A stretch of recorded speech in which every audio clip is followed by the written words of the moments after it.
There is a disease that cannot be seen in the mirror, that corrodes but does not hurt, destroys but does not bleed, and yet its presence is crushing. The 20th century promised us everything: freedom, technology, unlimited consumption. But in practice, what we received was a world where the ephemeral evaporates and the void extends. Pier Paolo Pasolini saw this before everyone else.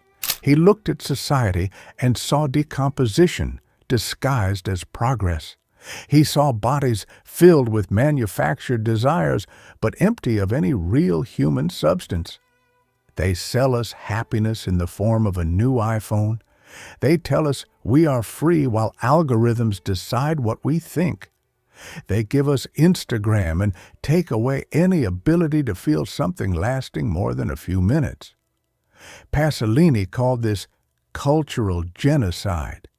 For him, true fascism was not the one that came with military boots and inflammatory speeches, but the one that stealthily installed itself, eliminating all possibility of resistance, replacing culture with consumption, desire with compulsion, identity with emptiness. The paradox is brutal. The more we have, the less we are. What we call freedom is actually a script meticulously written for us to keep consuming, obeying, existing within an order where transgression has already been incorporated into the system. There is no revolution anymore, because rebellion has become a product. Che Guevara t-shirts are sold in the same stores where you buy PUM. It has become a trend. Chaos is Instagrammable. The void, celebrated.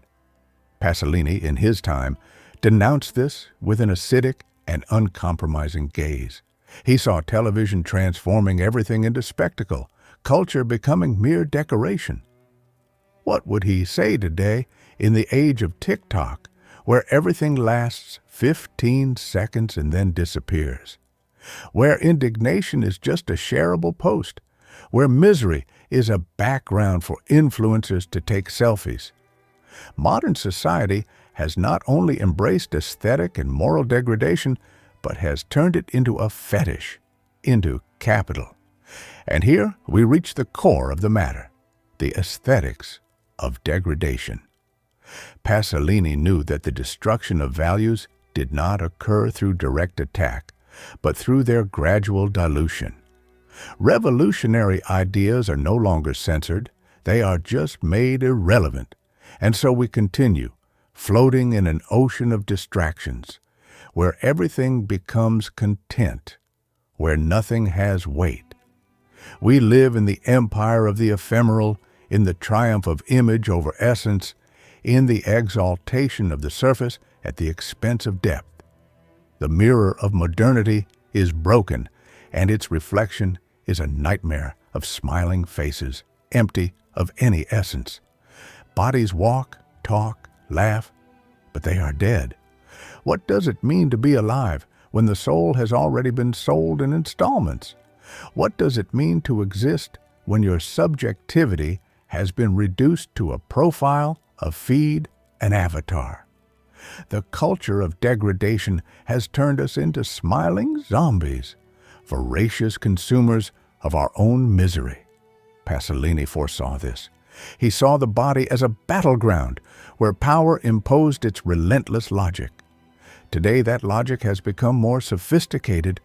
It is no longer imposed by force, but by desire. You want what enslaves you, need what empties you. The tragedy of modern man is not knowing that he will die, but knowing that he is already dead. Pasolini not only saw political fascism as a threat, but also the fascism of consumption, which reduced human subjectivity to a market function. Pornography is not only in explicit films, but in the commercialization of existence. Everything is performance. Everything is sellable. The body, once sacred, has become a product. It can be molded, retouched, bought, and discarded. Identity has become a commodity like any other. Philosopher Byung-Chul Han in updating Pasolini's view, speaks of the society of exhaustion, where there is no visible oppressor, for we are our own jailers. We work tirelessly to feed a system that destroys us, but we do so smiling because we believe we are free. But what is the price of that freedom? The price is our own body, reduced to a receptacle of fleeting impulses. The pursuit of the perfect aesthetic is the new totalitarianism, a fascism without boots, without concentration camps, without authoritarian leaders, just a mirror and an image editing app. Pasolini spoke of Italian youth as a corpse that had not yet noticed it was dead. And today, what are we but ultra-productive corpses, always available, always active, always chasing something that never arrives? The illusion of happiness has become a multi-million-dollar industry. Everyone wants to be happy, but no one knows what that means. So we seek cheap dopamine, notifications, instant consumption, sex without meaning, fleeting experiences. The body, once the space of revolution, has become the cell of our servitude. He understood that true transgression is not in breaking imposed rules, but in rejecting the game entirely. But how can we reject a game that is so deeply intertwined with our identity? How can we say no when the yes has already been programmed into us since childhood? The system is perfect because it does not impose, it seduces. It does not imprison us, it invites us. It does not force us, it convinces us that submission is freedom. And so we continue, dead bodies walking through illuminated shopping malls, feeding a machine that survives on our own emptiness. Degradation is not an accident, it is a project, and we are both the victims and the accomplices. What happens when pleasure stops being a path and becomes a prison? When feeling transforms into an obligation and happiness is no longer a possibility, but an unavoidable commodity? Pasolini saw this with a brutal and prophetic gaze. The society of consumption does not only impose artificial desires, but also demands immediate satisfaction. Pleasure has become a silent extermination field, where those who cannot feel happy are discarded as defective. The new form of power does not forbid anything. It invites. It does not impose limits. It dissolves them all. Pasolini saw that modern fascism was not based on repression, but on excess. There is no longer a dictator to hate, a system to oppose. There are only endless flows of empty promises, superficial pleasures that never fill. In the past, suffering was an experience of the soul, something that was part of the human condition. Today, it is treated as an error to be corrected, a symptom to be medicated. To feel bad has become a social crime. Anyone who is not smiling in photos, anyone who is not enjoying life, anyone who is not consuming. Pleasure has become an obligation and happiness, a barcode. But here's the paradox. The more pleasure multiplies, the more it empties. Pasolini knew this. He saw desire as a space for struggle, a field where authenticity could arise, but in the consumer society, desire was hijacked. Today's pornography is not explicit nudity, but the trivialization of everything that should be intimate: sex, identity, art, feelings. Everything has become merchandise. And then we arrive at the cruelest truth. We are exhausted. Exhausted from seeking pleasure without ever finding it. Exhausted from accumulating experiences that leave no mark. Never before was there such access to pleasure, and never have we been so unhappy. Depression has become epidemic. Loneliness is a structural symptom. Anxiety is the price we pay for existing in a machine that never turns off. Pasolini denounced this in the 1970s, but today his cry seems even more urgent. We live in a cycle of imposed desires and fleeting satisfactions. But what happens when someone stops? When someone says no? When someone resists the logic of compulsion? That's when the system becomes desperate. For the only real threat to this empire of emptiness is someone who doesn't need it. The greatest revolution today is not to seek more pleasure, but to find meaning. There is no longer sacredness. Nothing is untouchable. Nothing is inviolable. Nothing is eternal. Modern society destroyed all the gods, but did not put anything in their place. The result, a world where everything can be consumed, sold, transformed into content, even pain, even death. Pasolini saw this destruction as an irreparable crime. For him, the sacred was not only in religion, but in everything that had intrinsic value, something that could not be reduced to numbers, clicks, or bills. The degradation of modern culture did not happen because traditions were questioned. This has always happened throughout history. The real problem is that, by destroying them, society did not create new meanings. It only left the void in their place. By destroying rituals and traditions, modernity produced a new form of poverty, spiritual poverty. Pasolini knew that it was not pure materialism that corrupted man, but the complete lack of transcendence. What remained when we killed the myths, when we laughed at the gods, when everything is just a meme? What remained was a desert. And in this desert, what was once sacred has become spectacle. Death is broadcast live. Tragedies are exploited by algorithms. Pain has become entertainment. We see wars on Twitter.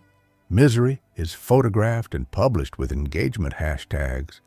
People cry in front of cameras, not for true mourning, but because crying generates views. Pasolini wrote about the prostitution of culture, but today it is not only art that has been sold. Existence itself has been transformed into merchandise. Every life is a display case, every emotion an asset, every thought a monetizable data. And what happens when the sacred dies? What happens when nothing else is inviolable? The answer is all around us. Generalized anxiety, epidemic depression, a feeling that nothing really matters, because nothing matters when everything can be reduced to consumption. The meaning Pasolini saw in society, a silent mourning, a sadness that no one dared name. Today, that sadness screams on every screen, but few can hear it. The human mind has never been so full and never so empty. We live bombarded by information, stimuli, notifications, messages that demand immediate response. But when is there calm? When does the screen turn off? When no one calls. What remains? An unbearable silence, an absence that burns, a hole we cannot fill. Pasolini saw this happening in the 1970s, but today the prophecy has been realized. What he called cultural genocide has become a neuroscientific phenomenon. Modern psychology studies show that excess stimuli destroy the ability to concentrate, create a chemical addiction to dopamine, and lead to depression. Byung-Chul Han calls it the society of performance. There is no longer a boss exploiting us. Now we are the ones who force ourselves to be productive, to always be available, to never rest. Neuroscience confirms what Pasolini already sensed. We live in a system that reprograms our brains to be eternally dissatisfied consumers. Immediate pleasure destroys the ability to feel real pleasure. The excess of choices paralyzes us. The need for constant exposure corrodes our identity. The problem is not just philosophical, it is physical. Studies show that depression and anxiety have grown exponentially in the past 30 years, alongside the rise of digital culture. Happiness, once a mood, has become a market product. What Pasolini called the destruction of authenticity is now a measurable phenomenon. The more someone tries to adapt to what the system demands, the more unhappy they become. And here's the cruelest irony. We know this is destroying us, but we cannot stop. The machine of emptiness is perfect. It does not need to force us. It makes us desire it. We want to consume. We want to be seen. We want to exist in a way that is shareable. How to escape? How to resist? To a system that has infiltrated our very brain. Pasolini saw only one path: radical negation. The negation of consumption as identity, the negation of programmed pleasure, the negation of being just another piece in a machine that only exists to crush what is human in us. And this negation is not easy, because it means abandoning everything we know. It means living without the anesthetics that keep us functioning. It means looking at the void and not running from it. But perhaps, in the middle of that terrifying silence, we can find something that is still ours. Maybe only there does the internal revolution of each person begin.